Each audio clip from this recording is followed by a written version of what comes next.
ரொம்ப ஹாப்பியா இருக்கு. ஏன்னா, நவீனுடைய ஒரு படம் வந்து இந்த இடத்துக்கு வந்து, அதில ட்ரீம் வாரியர்ஸ் இணைந்து இருக்கிறது அப்படிங்கிறது, அவனே சொன்ன மாதிரி, எப்போ ஜோக்கர் டைம்ல என்ன மாதிரியான ஒரு உணர்வு ஏற்பட்டதோ, அதே உணர்வு திரும்பவும் கிடைச்சிருக்கு. அதனால தேங்க் யூ வெரி மச்.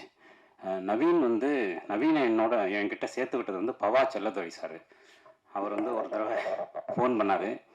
நவீன்னு ஒரு பையன் இருக்கான். அவன ஒரு முக்கியமான டைரக்டர்ட்ட சேர்க்கறதுக்காக ரொம்ப ட்ரை பண்ணேன். அவன் உலக சினிமா பத்தி நெறைய பேசினதுனால, ஒரு உரையில ஒரு கத்தி தான் இருக்கணும் அப்படின்னு அந்த டைரக்டர் சேர்த்துக்க மாட்டேன்ட்டாரு. அதனால அவன் கொஞ்சம் விரக்தியா இருக்கான். நீங்க சேர்த்துக்கங்களேன் அப்படின்னாரு. இந்த ரிஜெக்ட் பீஸ் எல்லாம் என்கிட்டயே தள்ளுறது தான் உங்க வேலையா அப்படின்னு சொல்லிட்டு நானு சேர்த்துக்கல. அப்ப நான் வந்து அசிஸ்டன்ட்ஸ்லாம் சேர்த்துட்டேன் சார். இடம் இல்லையே அப்படின்னோனே, நீங்க வாங்க இப்ப எங்க போறீங்க அப்படின்னாரு. தர்மபுரி ஷூட்டிங் போறேன். ஆன் தி வே வாங்க திருவண்ணாமலையில வந்து லக்கேஜ் மாதிரி அவன எடுத்துட்டு போயிடுங்க அப்படின்னு சொன்னேன். அப்படி சொன்னாரு. அப்படி வந்து ஆன் தி வேல வந்து பிக்கப் பண்ணிட்டு வந்தவன் தான் நவீன். ஆனா, அதுக்கப்புறம் வந்து அவனோட பழக ஆரம்பிச்ச பிறகு எனக்கு அவனோட பழகுன கொஞ்ச நாட்கள்லயே எனக்கு தெரிஞ்சது, நிச்சயமா சந்தோஷ் சொன்ன மாதிரி இந்தியாவின் முக்கியமான இயக்குனர்கள்லாம் ஒருத்தனா வருவான்.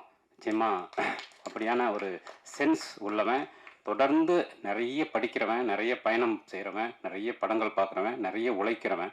அதனால இப்போ வந்து மணி சார்ட்ட இருக்கான். இப்போ வந்துட்டு அப்படியான ஒரு பெரிய ஸ்பேஸ் வந்து அவனுக்கு தொடர்ந்து அவனுடைய உழைப்புக்கு அங்கீகாரமா கிடைக்குது. அப்படி வந்து அவன் என்ன எழுதினாலும் கொண்டு வந்து குடுப்பான். அப்படி இந்த கதை கந்தர்வனுடைய கதையை எழுதிட்டு வந்து குடுத்த உடனேயே, இது நிச்சயமா நீ வந்து படம் பண்ணலாம். ஏன்னா, இது ஒரு 20 நிமிஷம்னாலும், இது பேசுற விஷயம் வந்து பெரிய பிலாசபிய பேசுது. சொன்ன மாதிரி பசியை பத்தி பேசுது. ஒரு ஆண், பெண் உறவை பத்தி பேசுது. நம்முடைய கலாச்சாரத்தை பத்தி பேசுது. ஸோ ஒரு மனிதனுடைய நிராசை பத்தி பேசுது.